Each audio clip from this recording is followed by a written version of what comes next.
too much shit. I mean, like my analogy for the media landscape is like, you ever driven past a landfill, just like a giant mountain of garbage that doesn't even look like garbage anymore? There's like that weird dirt in it. You know, that's sort of like, but you could see little pieces of garbage, and it's got those horrible birds flying over it.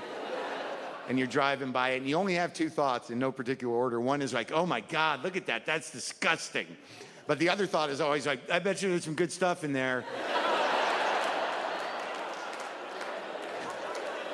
Like, I bet you there's a box of money in there that someone just forgot. Or like maybe some old stamps, collectible stamps. Or maybe a ring that's still on a finger.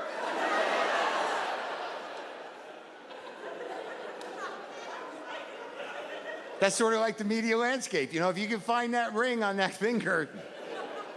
I mean, I oddly, you know, I'm old enough, and this is not an old guy thing, but it's just like, I remember when there were 3 networks, and that was okay.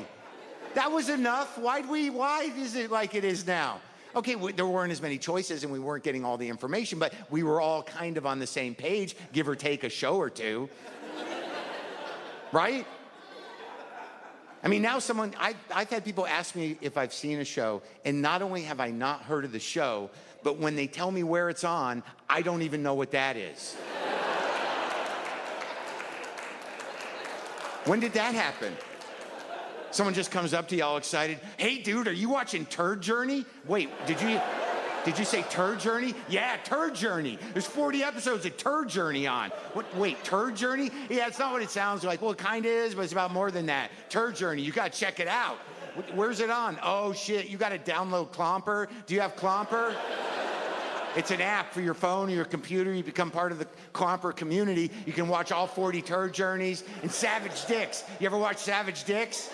That's on Clomper. It's not what it sounds like. Well, it kind of is, but it's about more than that. And there's like some Savage Dick Turd Journey crossover. It's hilarious. I'm like, wait, on Clomper? Yeah, you got to download Clomper for Turd Journey. Savage Dicks. Clomper? Yeah, Clomper. Oh, shit. They have Clomper docs now. They have Clomper docs. There's this one called 1 Out of 9 about this guy's cat dying. But it's not just about that. It's about more than that. It's about his cat dying, but it's really about him failing. It's pretty good. And it's got a surprise ending. Spoiler alert! Yeah, it turns out the cat gets better and the guy gets sick. Clomper docs. Like inside, I'm thinking like, oh, no. But you don't say that. You're like, oh, what's going on down there? What's going on? And like, I don't want to close my mind. I've looked at a lot of art. I like art, and but I think I've seen enough. I think I'm all done. Is that wrong? I mean, I don't want to be, I don't want to discourage anyone from doing it. I'm done, I think. And also, there's a problem I have at museums. Like, if I go to a museum, like right when I walk in and get to the desk where you pay for the ticket, the donation, the suggested donation, like right when I'm putting money down, I'm just like, oh my God, I'm exhausted. I'm exhausted. I don't know what just happened. I'm exhausted. Is there a mid-century bench that's not part of an exhibit that I could maybe just take a little snooze on, a little nappy? Like I could see half a painting in that room over there, and I don't know what it wants. I don't know what it needs from me, and I'm tired. I'm just tired. I get the same feeling when I go to Home Depot. You ever go to Home Depot to buy a little thing? Like, I need an extension cord. I'll just go to Home Depot. Don't do it. You just walk in, you're like, oh my God, I'm tired. I'm so tired. Is there any constructed piece of mattress furniture that I could just lay down on a second? And I think it both comes from the same place. It's a deep, knowledge that there's just a lot of things I don't understand. Wrong tone? Is that the wrong tone?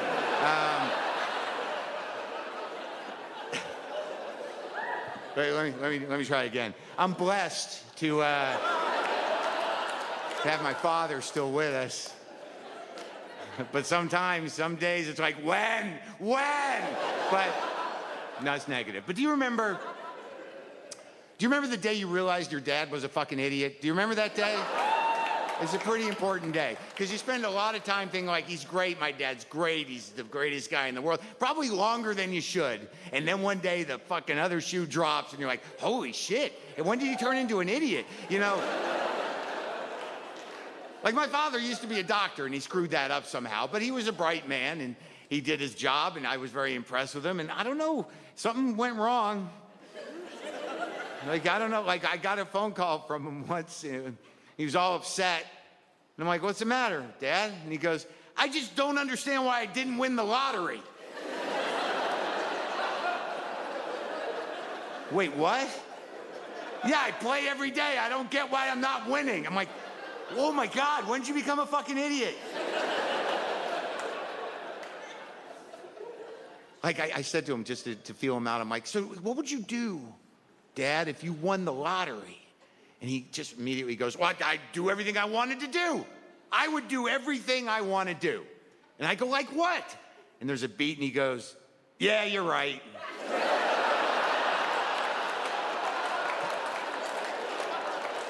That quick? That quick? You did.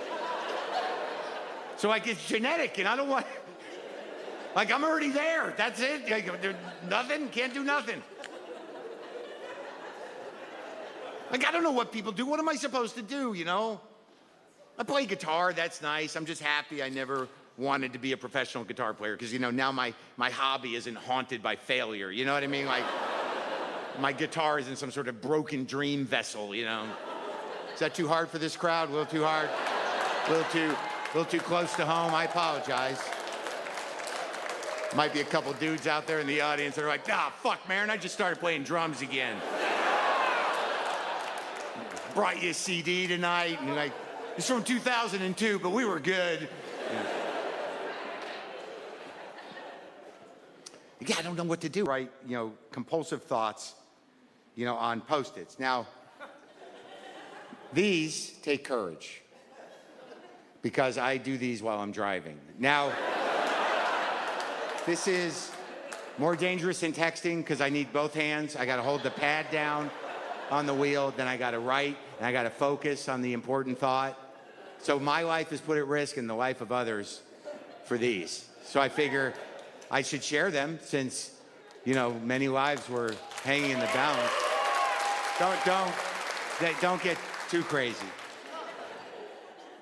All right, so this one just says, my comfort zone is uncomfortable. That's worth dying for, right? Right? It's worth dying.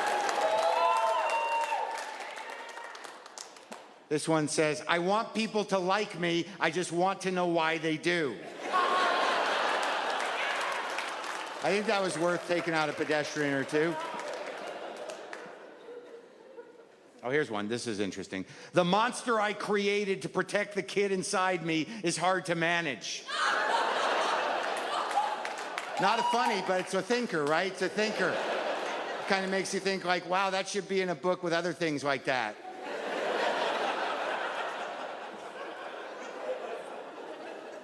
Oh, this one just says, the trepidation of the Dave Matthews fan.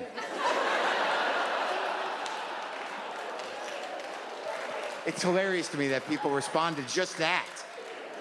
Because you know who you are. It's not easy for them. It's not easy. They can't be out with that. You know what I mean? You can't just put that into the world. You don't know how that's going to be received. Not good, generally. You know, the only place that Dave Matthews fan can truly be comfortable is when they're wearing sandals and cargo shorts, jigging around in an arena with other like-minded people. I hope these mushrooms aren't bunk again. Look, I don't need to shit on Dave Matthews. I don't need to take time to do that. I personally don't like him, but this came from a true, honest, beautiful human moment. I'll share that with you. But I do need to address the Dave Matthews thing. Like, look, I listen to a lot of music. I'm very open-minded. I can listen to Parliament in the morning, Burt Jansch in the afternoon, maybe some Graham Parsons, whatever. I mix it up. I'm not just dropping names to be hip. I have an open mind when it comes to music, but I cannot get through 2 of his songs. I can't get through, like, and I try. By midway through the second song, I get a type of boredom that's not even normal boredom. It's like, there's an edge to it. It's like an aggravated boredom. Like the boredom sets in, and then I'm like, God, fuck, what the fuck, what, why? Like, I don't know what that is.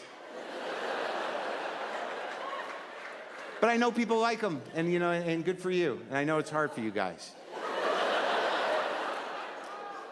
It's very hard to defend that. And the moment that I had, which was kind of beautiful, was it was great. I was in Iowa City doing a gig.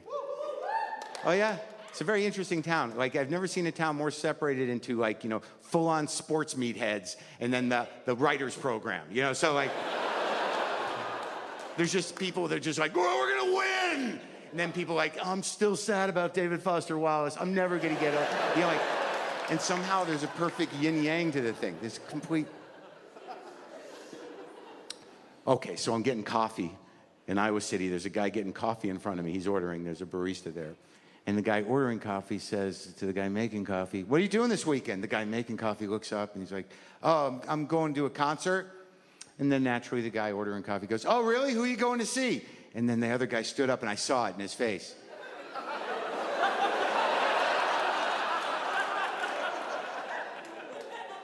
Dave Matthews Band. And I felt for him. It was courageous. He put himself out there. That's hard. You don't know how it's going to land. It hung there for two really tense seconds. And then the other guy goes, oh, I fucking love Dave Matthews. And I was so happy for them that they had this moment. I knew in my heart they were both wrong. I knew that. But I was happy for them. Because I'm a big-hearted, tolerant person.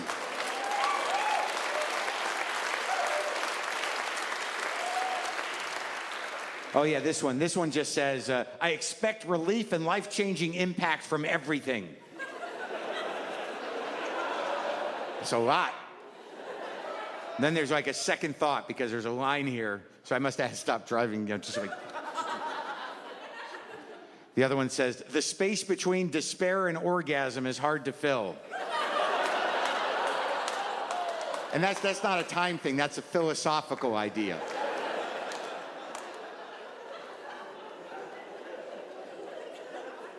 So, some guy